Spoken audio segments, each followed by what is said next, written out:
There's been so much written, discussed in the news about AI. We've had multiple wealthability shows on different aspects of AI, but never have we talked about how to use AI to elevate your leadership, to elevate your business, to elevate what you're doing as a business owner on a day-to-day basis. And today we have the guy literally who wrote the book, my friend Geoff Woods, whose book has just taken off like a rocket. And so glad that you wrote this book, Geoff. So glad to have you on the Wealthability Show.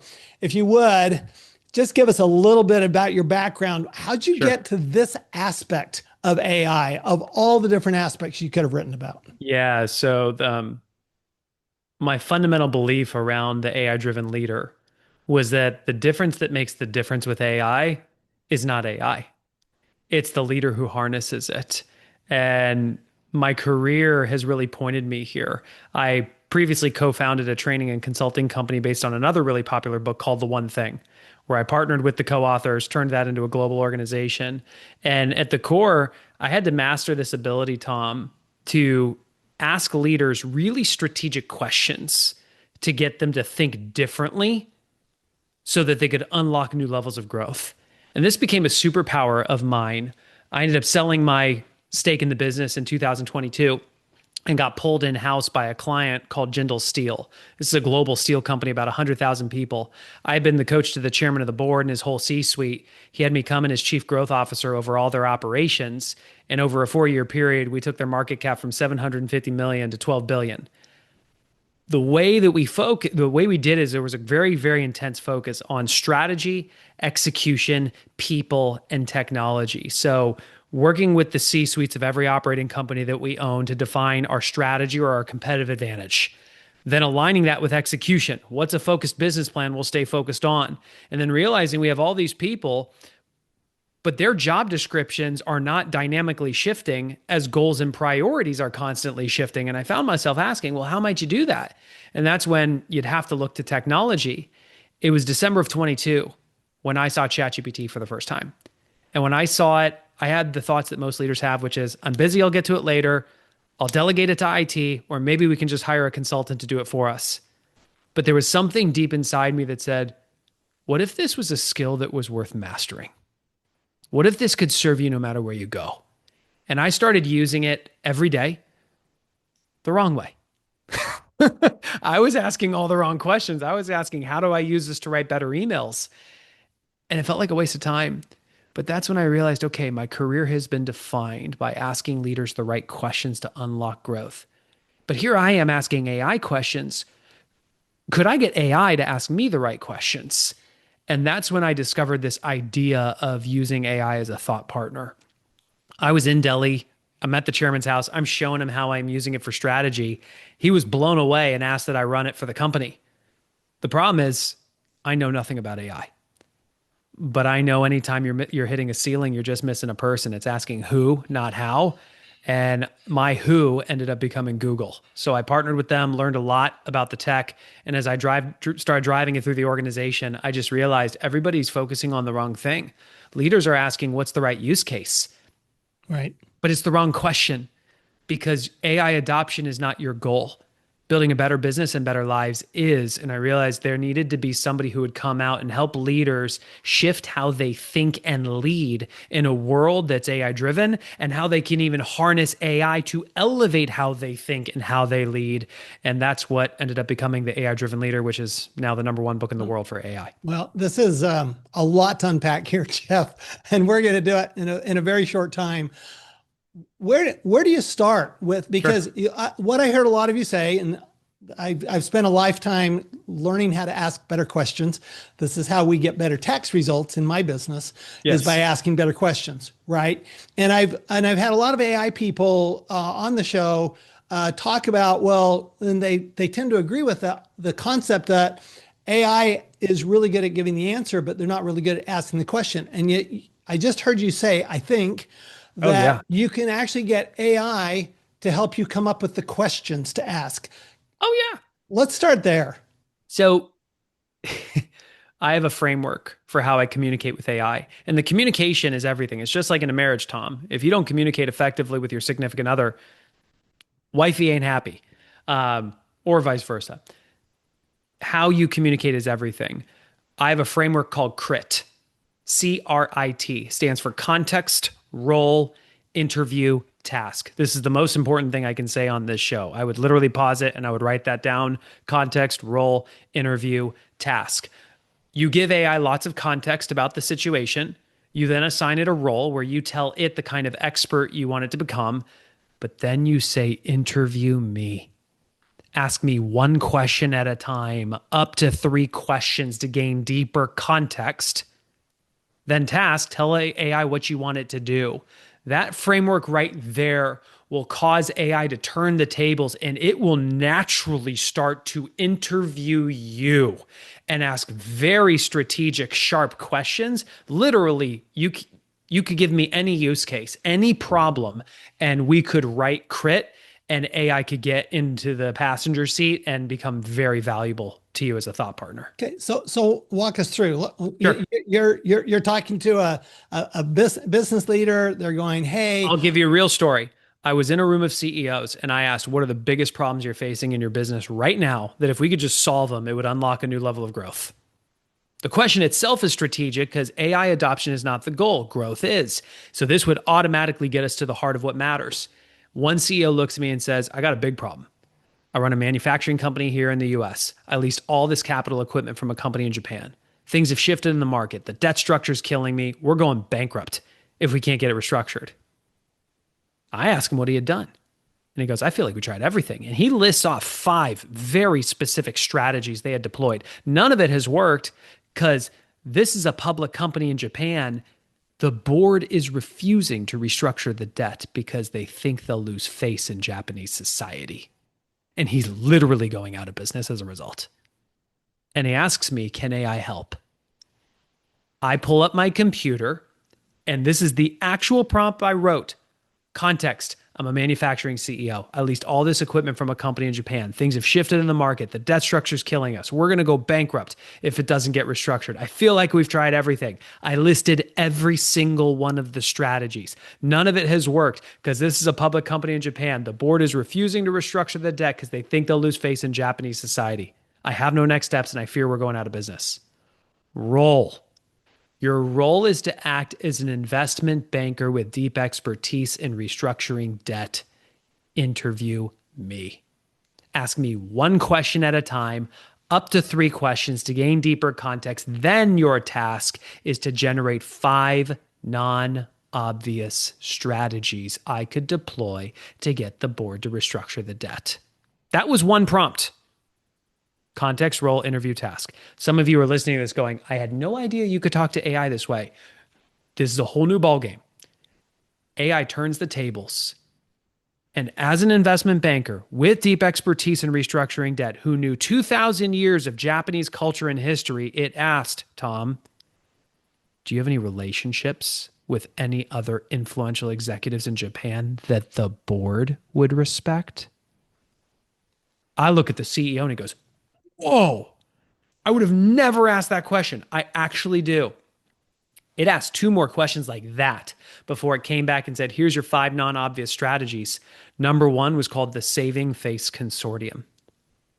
It said, you have enough relationships with all the right people in Japan. Approach them to acquire your debt. Give them really favorable terms. Your debt will get restructured. The board will save face. I turn and look at him, Tom. He's actually holding back tears. And he turns and looks at everybody in the room and says, I have not slept in 90 days. But for the first time, I actually have a little bit of hope.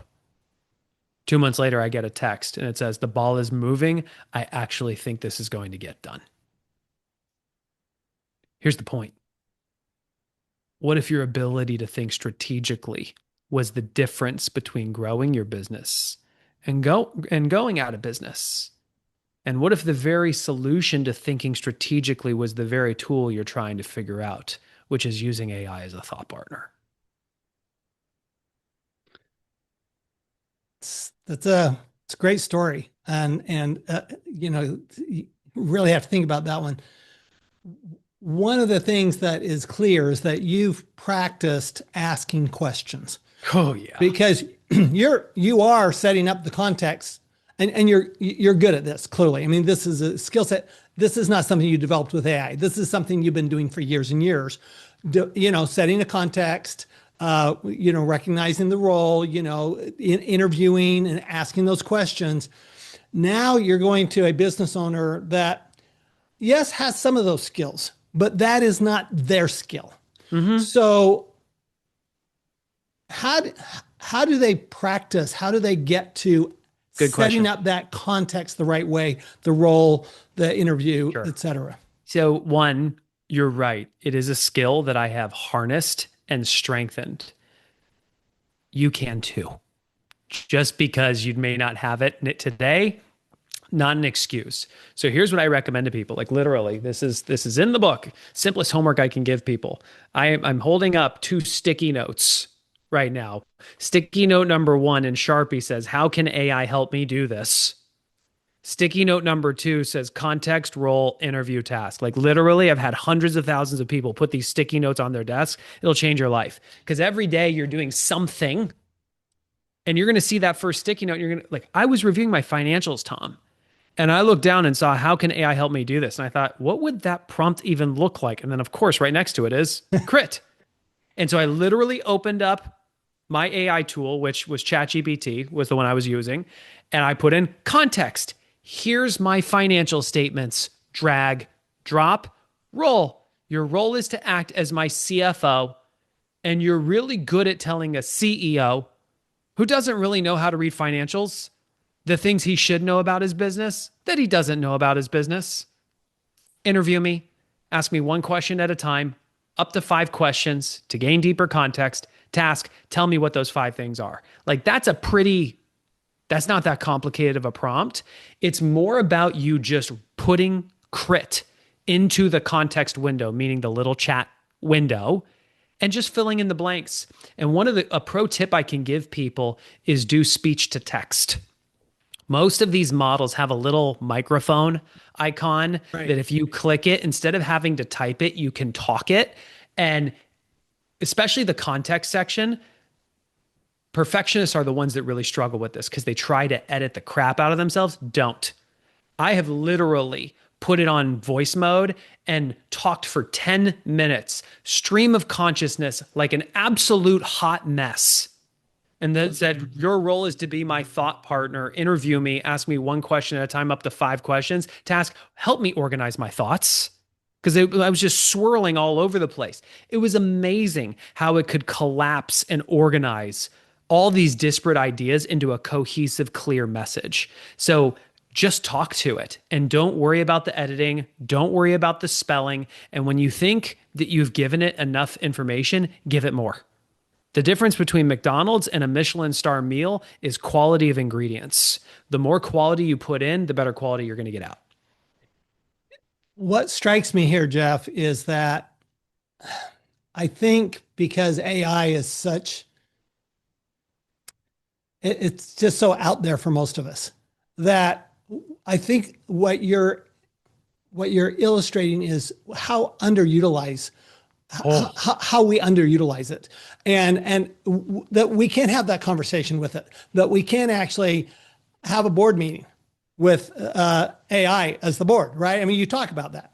So I have actually built AI boards where I have had AI. I had one company that actually had a legitimate hostile board that was threatening to fire the CEO and the entire executive team if they could not rehab the relationship. And they set a clock for 6 months and said, if you can't do it, you're all gone.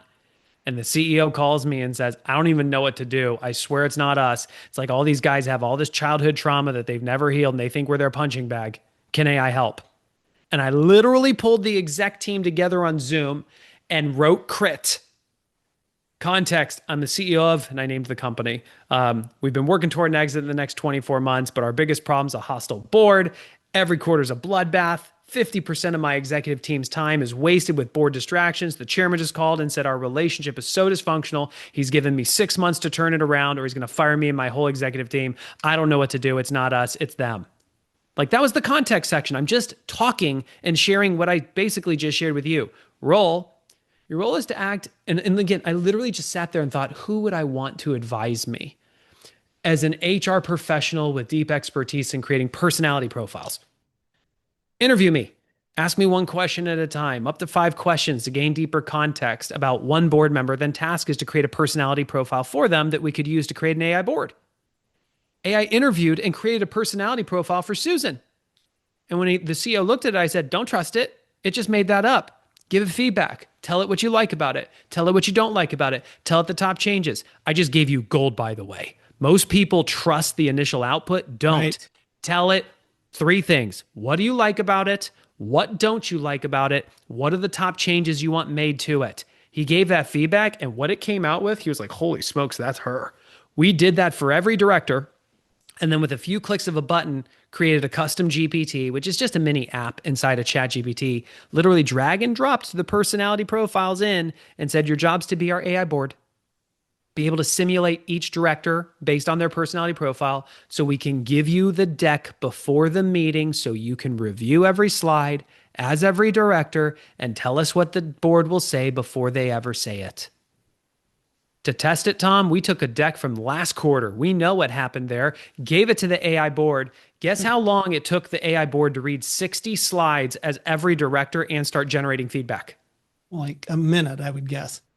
5 seconds. 5 seconds. It was slow that day. Got it. Seriously. One of the things it said was on page 8, Susan's going to get distracted by all the details of the slide. This is going to derail your entire agenda. Instead of all the details, say these 3 things. It's what she cares about most. This literally saved their jobs.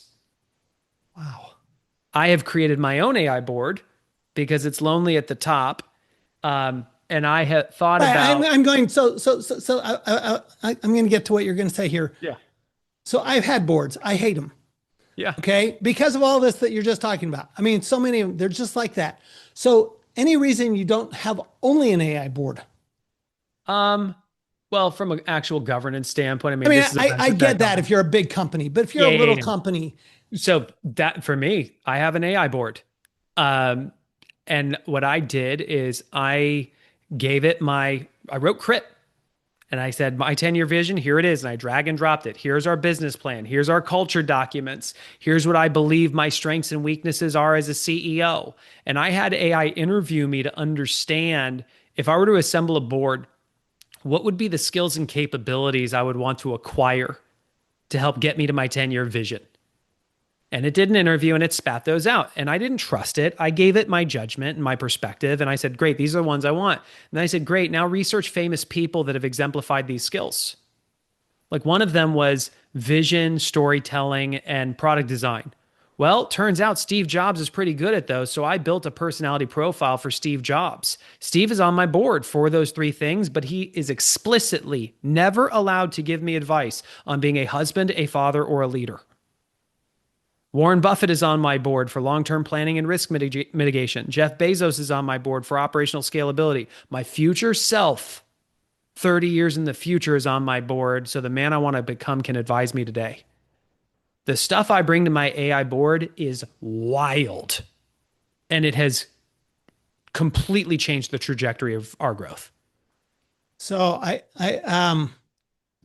Sam Altman just the other day was talking about we're going to have a 1-person unicorn that's $1 trillion company with one employee. Okay. Because of AI. All right. So it sounds to me like that's really what you're talking about. Take and you can exponentially multiply yourself. Do I believe in the ability of small companies to achieve billion or $1 trillion status? Billion for sure. Trillion? Maybe.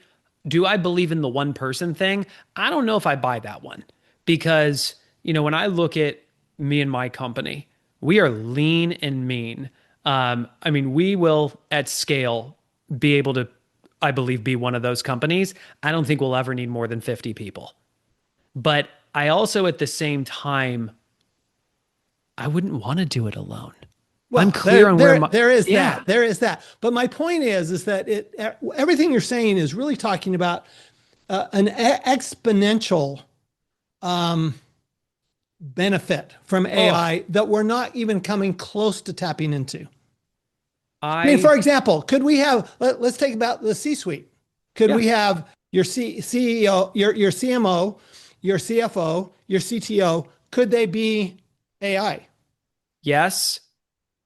And I know some companies that do have that, but I think the greater unlock is still to have like Super Bowl level talent humans in those positions Okay, that then are augmented by got AI. it. And that's our strategy is I'm hiring the best of the best people that we can get. And I'm teaching them how to write crit and use it strategically. And I mean, if I told you Love it. that 10x their value, you you might believe me. If I told you 100x, you just couldn't imagine. That's where we're playing. Got it. No, that makes sense. That totally makes sense. Okay, so if you're you're a business owner and you're gonna do it, you're gonna start going through crit. What are some other things, maybe three other things that you need to be doing when it comes to multiplying yourself through AI? Sure. Three skills. Skill number one, identify a 20% strategic use case. Meaning it's strategic, it's a 20% priority that'll drive 80% of your results. I can show you how to write the best prompts in the world. If you aim it at a use case that does not matter, it's still a distraction. You want to write crit to write a better email? Go for it. I'm not your guy then. You want me to show you how to give it your business plan and have it act as an aggressive growth-minded board member who will conduct an interview and show you all the areas your plan is completely insufficient and how to plug the gaps in the next 30 days. I can show you that. One company that dropped seven figures to the bottom line in 30 days with crit, with ChatGPT or Copilot. I mean, we're not talking rocket science here. So step one, you got to be able to identify a 20% strategic use case. Step two, you got to know how to communicate effectively with AI. That's what crit is: context, role, interview, task. And number three, you got to figure out how to stay in the driver's seat as the thought leader. A lot of people are abdicating their responsibility as the thought leader by just blindly trusting what AI says, which is why I say write crit, and whatever your first result is, don't trust it. Ask, what do I like about it? What don't I like about it? Then what are the top changes I can make to it? And then if you want to get real spicy with it, add a persona to the mix. And here's what that looks like. Now act as the challenger. Your job is to challenge everything I'm saying and stress test it. Tell me what you like about it. Tell me what you don't like about it. Tell me the top changes to make to it. That'll blow your mind. Act as my ideal customer and describe your ICP. Give me feedback. What do you like about it? What don't you like about it? What are the top changes? Act as my boss. Act as an aggressive growth. Like, you can literally pick any persona and have the persona apply what they like, don't like, and top changes. You play that game, this will blow your mind. I know what everybody's doing later today. Do this. It will blow your mind. I love it. Geoff Woods has been our guest. The book is The AI Driven Leader. Geoff, it's always a pleasure speaking with you. Where can people go besides getting your book to get more information about what you're doing? Our website is aileadership.com. I would strongly encourage that you get on the newsletter. We write an email that is designed for C-level leaders that don't read emails. And we have over a 60% open rate on a large list because every week we share a real use case of a real problem and the actual prompt that a leader used to solve it. It's gold. And I would strongly encourage you read this book with your team, you will feel a flywheel get unleashed. And my request is, when you get a win, not if, when you get a win, share it. My favorite thing to do is people tag me on LinkedIn and they write the stories about it. I comment on every one. It brings a ton of value to your network as well as to me.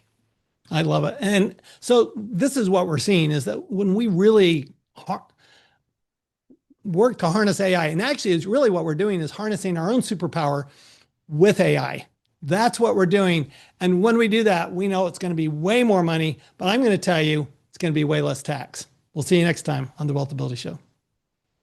Thanks for listening to The Wealthability Show. If today's episode gave you a new perspective, remember this: the tax law is not your enemy. It's a roadmap. And when you know how to follow it, you can build real, lasting wealth. If you're a business owner or investor who's tired of overpaying taxes, The Wealthability Accelerator is your next step. You'll have the opportunity to work directly with me for 80% less than my standard rate. And I'll personally guide you through how to change your facts so that you can change your tax. Go to wealthability.com/bonus and apply today. Remember, it's not just what you make, it's what you keep.